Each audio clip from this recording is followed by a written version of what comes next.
Welcome to the STARS program, seniors taking active roles in society. And now, here's your host, ANITA FINLEY. Anthony Kulp, you've heard him. He comes on once a month, and he is your #1 realtor in South Florida. And so, Anthony, you are the senior real estate specialist. Does that mean that most of the people you deal with are over 50? Is that why you say that? Yes. I mean, if you look around South Florida, the majority of people that you see, I would say, are over 50 years old. Well, when you think of it, I guess that is true. But you, of course, stationed yourself pretty much in BOOMER, in a sense. I mean, that's where you started, and that's where you are. But you are a man, a Renaissance man. I must say, we have been sitting here talking about something that I know a little bit about, but enough to get me in trouble. So why don't you share what you want to talk about this morning? It's pretty exciting. Well, today I think we should talk about timeshares. People don't really think of timeshares as real estate, but absolutely, it's a place to rest your head at night. Anywhere where you have a roof over your head and your head on a pillow is real estate in one form or another. Yeah, and you and I were talking about years ago. I do remember that we were accosted. I'm going to use the word accosted because we went somewhere and people are so nice to you, and they wanted to show you very exciting places that you could go. And I don't think we ever did it, but we thought very seriously about it. So why don't you explain to people exactly what timeshare and you told me all the various changes and times and things I didn't know. I thought it was just simple. You buy a timeshare and that's it, and you want to go to another place, you trade, goodbye. But no, it's not it, right? No, it's different. There's different forms of timeshares and vacation clubs, but today we're mainly going to talk about timeshares. And the two main different kinds of timeshares is one that you own in fee simple, like you own your house in fee simple. But in this case, you own it with, it could be 25 other people, and you have 2 weeks out of the year. It could be less than that. And that's a very secure way to have a timeshare, because if the value of that property goes up, so does your timeshare, and that's you're owning real estate. And of course, owning real estate in the United States is one of the great rights of this country, where other countries just don't have the security of owning real estate like we do here. Well, let's go back maybe to the history. I remember it was Sanibel Island where we went first, and that's where this company started. I think it was RCA, whatever started there. And it was so glamorous and so glorious. But then the only complaints I've ever heard is, I don't want to go back to the same place all the time. Right. And the maintenance fee is very high. Right.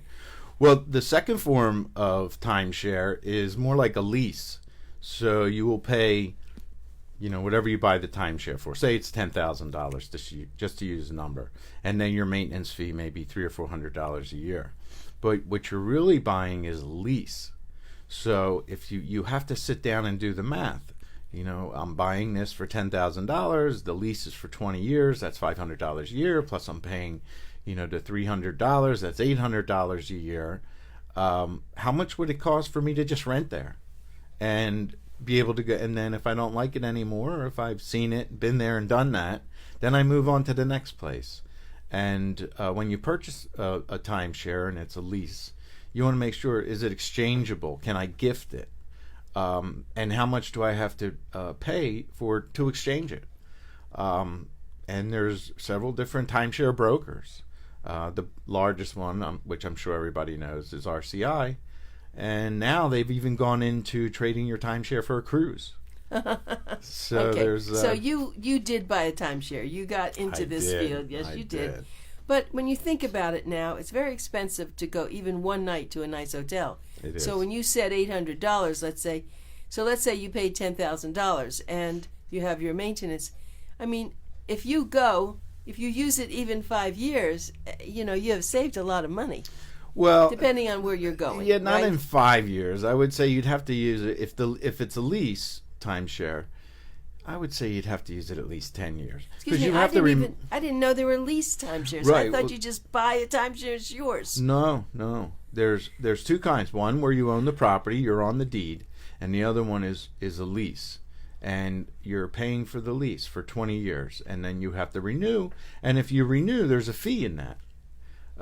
Now, you are locked into a price. Your annual maintenance fee will go up. But if you get into a timeshare in a new building or a resort in the beginning, and you're locked into that fee and you paid the one amount, well, 10 years, it could be 2 or 3 times the price to stay there.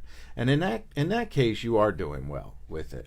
But you have to make sure you can exchange it, because you may not want to go to the same resort every year. No. You want to. And one of the nice things, too, is now Europe, there's more exchanges for Europe where there weren't before. So that does add something else. Of course, you have to figure out flying there. Exactly. And all that. But then, so there are places all over the world, I think is what you're saying. Right. It's starting to become international. Okay. Or it has become. Right. And so, so it really is an asset. I was wondering about that. So when you buy this, when you say you lease it or you buy, do you prefer people to buy, if you were doing it, did you buy yours or did you lease yours? Well, it was the typical high pressure when I purchased mine. I think I was a realtor 2 years at the time, 2 or 3 years. And it's exciting. I understand that. And we were on our vacation high. All right. And, this is a wonderful place. I was in Puerto Vallarta, and it was just... And the resort was unbelievable. They take you for lunch and they buy you presents. But then towards the end, the high pressure comes in. Oh, you have to do it now. Let me go and talk to my boss. Oh, what, I can save you $5,000 more. And it's like buying a car. I was just thinking about what you just said. So, and you can finance this, can't you? Some do have financing, but they'll say, oh, you can put it on your credit card. Put half on your credit card and you can send us the rest later, which is what I did. And I have to say, I regret buying my timeshare. It was a lot of money, a very high maintenance fee, beautiful resort. But every time I exchanged it, I didn't get nearly what I paid for in the resort that I had. And that's something you have to fight for. If you exchange it to go, here's an example that I had. We exchanged ours for a place in Palm Springs, and we get to Palm Springs, and they put us in the worst room in the place. And I went down to the desk and I said, my timeshare is 10 times what this place is. Why are you putting me in the worst room? Well, here I found out that they don't get that much money from the exchange, because people who own their rooms also exchange for something else. So I really had to fight with them to get into a better room, which eventually I did. But because I only found out that the place where I was staying was only 1/3 full. Okay, so you have brought up a lot of stuff, and I said to Anthony, Anthony, you are so fantastic and so well known in South Florida for selling all sorts of beautiful condominiums and homes. How does this? Why are you involved in this in a way? And you said something that I love, because for those of you who've been following Anthony, you know that we did a whole thing on pets and condominiums. And a lot of the things that you said, I have repeated, and people don't know. So I see you as a information source, and that's why you're doing this morning, aren't you? Well, no one wants to hear me come on every day and hawk a bunch of condos and houses. If somebody needs help with real estate, I'm in the magazine. Give me a call. That's my cell phone. Yeah, let me do that right now. Anthony Kulp. So get your pencils out. This is Pencil Talk Radio. The phone number is 954-815-9048. It's 954-815-9048. And you do, I know that it's important for people to know that you do rentals as well as sales. Mm-hmm. And do you do any commercial realty? I do a little. And if I can't help the person, I'll find somebody who can help you. Yeah, because, real estate is down here in South Florida. Is it still hot? Real estate's doing very well. We're running out of inventory. Our inventory's low. So that means people can sell at a higher price? Slightly. You have people that are listing, and then some of my listings, I would say, are maybe a little overpriced. But they're testing the waters, and, when I take a listing that's priced a little high, we have an agreement in the beginning that, okay, if we're not getting any showings or we're not getting any offers, then let's have a price reduction schedule, because you want to sell your house, not list your house. Oh, that's a good one. Sell, not list. And you hit on a very, very good subject, because I have often said, when someone said, "Oh, I can't sell my house," I said, "Well, what's the price?"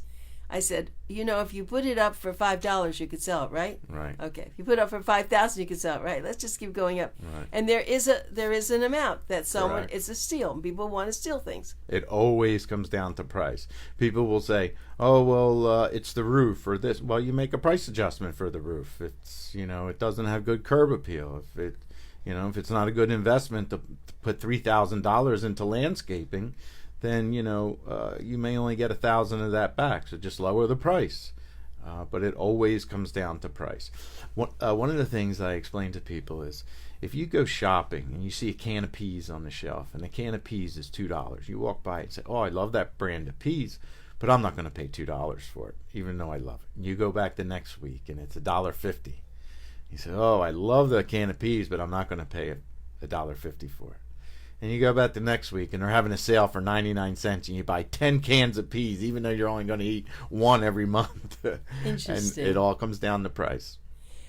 And I suppose for some reason, if I want that can of peas, I just buy it. Right. I mean, that's a good it's a Right. good idea. It depends who you are, what you want. I mean, not everybody. Well, to use that example, if you're having a dinner party and you only have time to go to the one restaurant, the That's one right. shopping center or the food store, Right, you'll buy whatever they have to have. and you'll pay for it. So in a situation in real estate, if you're moving to a new city where the kids have to be in school, and you find the house that you like, even though you think it's overpriced, you're going to buy it because of the convenience of Exactly. not having to go look for more and being able to be in time to start the new job, or the kids can get into school. So do you find that this time, even though it's the summer here in South Florida, you have a lot of people who have children and they want schools, so you're selling homes now? Usually what I get is the family that is buying somebody's house. I usually get the empty nesters who are then moving into a condo or into a smaller home, whether they're in Florida or they're coming from up north. Because somebody may be living up in Pennsylvania and I want to move to Florida, but I have to sell my house before I can buy something else. So it's their house that's being bought by a young family where they want to get the kids into that school district. Yeah. Now they have the freedom to move to Florida to buy a condo, and they could be under pressure. My house is settling on August 1st. I can't. They have to buy something contingent on the sale of their house, or else they could be stuck in a contract right. and have to go to. So are you able to negotiate that? Yeah, and typically up north, that's how sales happen. Is you'll have two settlements in one day: the sale of their house and the purchase, and that all gets coordinated. And it depends on the title company and the other real estate agent, and everybody's schedule. It's a lot to put together. I would think that couldn't you have that extra week to make it easier? Where are they going to live? I see. So they have to go. I see what you're saying. Yeah, I didn't put that in my brain. Because you have the moving truck is packed. Oh my goodness! You're waiting. There have been times where the moving truck is sitting out front, and we're at settlement, and all the papers are signed, and we call them and say, "Okay, start moving in." So. And if something happens at the closing, that could be terrible. So they have to store the. So they paid for all this, and they have to go store it somewhere. Right. You've probably seen that, haven't I've seen everything, everything: death, divorce, deals fall through. I have a deal right now where it's contingent on the sale of two other properties. So if the first one falls through, the other two fall through. And so, do you manage all that? The first one I have no control over because I'm not involved in it. Yeah. And the second one, I'm slightly involved in it only because I'm coordinating with their listing agent who sold their property to make sure that when that property sells, then they can purchase the third property where I am the buyer's agent on that one. Okay. Oh, so I know that is very confusing. I know it went over a lot of people's head this morning, especially this early. No, it isn't. I mean, people understand though. That's why though, you need a good realtor. You need a realtor who's experienced and understands. I always laugh when someone says, "I'm going to sell my house," and they're going to put a sign out. I said, "You have no idea what you're talking about." Right. But I'm sure you have people like that. I just got a listing, and the seller is a real estate attorney, and he tried to do it on his own. Oh, really? And I explained, here's how you do it, and he's a customer of mine, and he's been a good customer. Here's how you do it, and here's what to do, and he went through all the steps and did it. And he called me a couple months later, and he said, "I want to give you my listing. I can't take this anymore." I was going to say, because he doesn't understand that people are going to stop over, and then you don't want to sell your own house. And he's not a salesman. Yeah, right. He's just not a salesman. He's a lawyer. Exactly. And you have to be patient. You have to listen to people's stories. You have to, there's a lot involved in getting somebody to settlement and to feel comfortable purchasing that house. And everybody wants to feel like they're getting a good deal. The sellers want to feel like they're getting a good price for the house, and the buyers want to feel like they're getting a good deal purchasing the house. And putting that all together so everybody's happy that's what takes experience. Okay, now I'm going to throw you a big curve. Yeah. Okay, I love to do this with you. Once I was traveling in Europe, and I noticed there were sales. I always see people wanting to sell things, and it was a really a lovely place, and they included a Jaguar. And you think about this. Yeah. It was a person that would buy that. It wasn't something we were doing, but it was just, I always watch things that go on when I go to a different place. And when you think about it, it was an expensive piece of property, and they could have bought their own Jaguar. But it was very interesting. It was like the icing on the cake. Well, I'm going to buy him and have a Jaguar in the driveway. And it really made a difference. So I was thinking now, since you started out the conversation with you know where I'm going. Yeah. With these extra leases or whatever you want to, timeshares. What if you had a property and you were selling it, but the person had a timeshare that they really didn't want anymore? You can include the timeshare. Absolutely. Have you ever done that before? Happen. Absolutely. Oh, you have? So I didn't invent something new. Sorry. No, I've seen it happen. They wanted to free themselves up from all their real estate. And it was an extra thing. And you buy the house, we're going to give you a timeshare. Right. And I think there was only 5 or 6 years left in the timeshare. But, they threw it in. They paid off all the maintenance fees for the remaining time. So, the people bought the house and they got 5 years. So they had 5 years worth of vacations. Yeah, right. Or even if they owned it and they just sold the whole thing. So let's say it was worth $10,000, $20,000. No. So you add that to a price. Someone's selling a house for $550,000. Right. And instead of lowering the price, they say, well, we're going to give you a timeshare too. Yep. Don't you think that would be like the little bit of... Free always helps sell something. I know. You could say free oranges, and that will entice someone, because you put that big, all capital letters, free, on whatever your advertising is, and that will catch people's attention. Yeah, well, it is. I don't think it's always been this way. I'm going to ask you a question. Years ago, they didn't have all the discounts. I mean, you went into Macy's, you went into nice stores. Right. I mean, it was what it was, the right? Competition now is... With Is that everything. Why? Oh. With Amazon and with all this happening? In South Florida, I've been doing research on real estate down here, and especially in the 50s and the 60s. And it's funny, some of the things that people would do to sell lots, or there was... Like what? They would, of course, they would give free vacations. Come down, stay for free. We'll show okay. you everything, right. Dinners and stuff like that. There was, this was many years ago, I think it was in the 50s, where a developer was giving land away, and it was on a cereal box.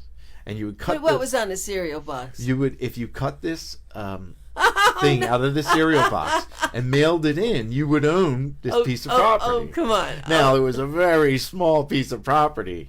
So, of course, thousands of people cut it out and sent it down. Well, years and years, and it was wetland. You couldn't build on it or do anything with it. Well, years and years later, somebody built on it. They drained the swamp. They built land up. So everybody buy title insurance when you buy a house. If you're buying a house for cash, make sure you get title insurance. So they built this development. Well, someone came along and said, well, I have this box top that I cut out when I was 10 years old, and I own part of this piece of property. This is hysterical. So from what I understand, the title company then had to turn around and put so much money away and say, they had to pay the guy. I'm sure it wasn't a lot of money, but they had to put so much money to the side and said, if any future claims come up. Amazing. And the person who had the box top may not have been entitled to it, but they had a legal reason to go to court, and court costs money. So it's easier for insurance companies to settle than it is to go to court. Okay. So they probably gave him a few $1,000s or something. So I have a story. I hadn't thought about this until you said that. I've lived in South Florida all so long, and my ex-husband and I, we used to drive out on Tamiami Trail all the way to the West Coast, right? Mm-hmm. And there's a lot of the Everglades in between, right? Uh-huh. And there was an organization where, you could buy, the idea, Tamiami Trail is going to be larger, and you bought a place, right? Just land somewhere, right? Right. And you didn't know where it was. Mm-hmm. So what they would do is they'd fly you Mm-hmm. and drop something, and that was your land. Yeah. Well, Ochapi is the name of the place where it is. See, now I divorced this man and all, but he held on to it. Uh-huh. And he went out there to find that property, and I think but I think it was, at the time, something must have happened. I was long gone from there. But it's exactly what you said. You get excited, eventually, at 30 years from now, it's going to be so good, and you only have to pay $2,000. Right. And sometimes maybe it doesn't. Well, you have, good. if it's a cleared lot in Florida, they want you to maintain it. If it has any kind of standing water on it, you have an obligation of treating the water to make sure that mosquitoes aren't growing on there. Of course, you have taxes. So and then, is there electric running to the property? Of course, there's nothing right. So right. I built a house once, and we only had to run the electric. I think it was 225 feet, something like that, and it cost us $6,000 just to run the electric to the house. So there's a lot involved. One of the other things, when people say free, it creates an obligation. You feel obligated to buy it now.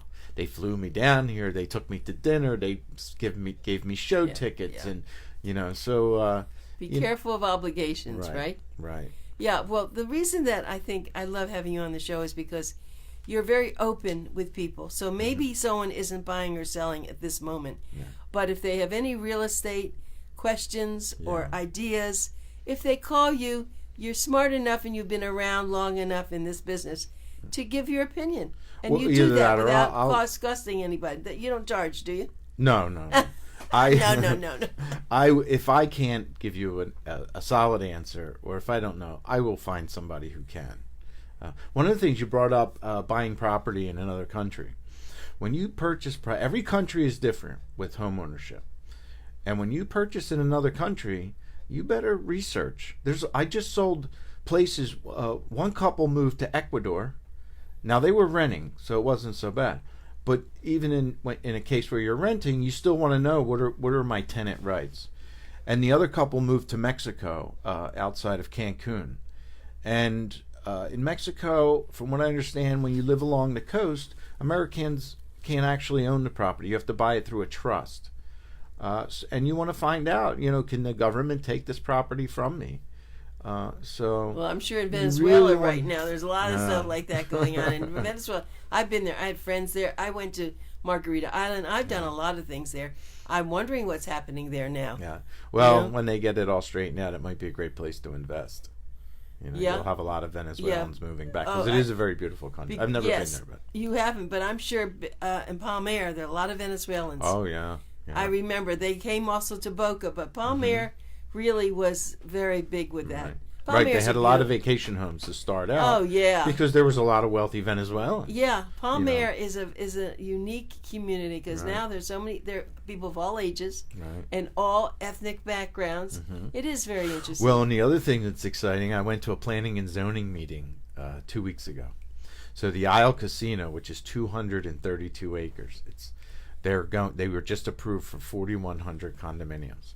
Now, whether they build 4,100, and I doubt that they will, but they're going to be high and mid-rise buildings. They're also going to put in a hotel and convention center. They're going to put in a town center. Buy at Palm Air, right? It's exciting. Because you're right across the street. Yeah. They're thinking of moving the train station, the Tri-Rail station, up to this property, so you can take Tri-Rail from Palm Beach or Miami and go right to this. It's I remember when Buffettville came in, it was a huge ordeal. Well, Buffettville's nothing compared to what they're putting in.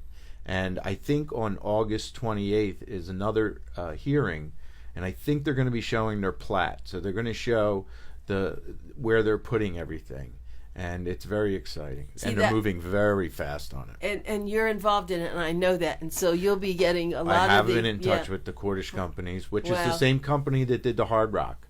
And one of the great things is they've been around for almost 100 years. They build it, and they stay, and they manage it, which they're not. There are other companies who call it turn and burn. They build it, and then they're out of there. Right. And what happens to it, they could care less. And so... would you, if people are interested and they contact you now, you'll keep your eyes on everything, and maybe buying, it's called pre-construction, they can get some really good deals. The condominiums, I'm sure, are going to be years away. But. Okay, but one never knows. That's Let's do something.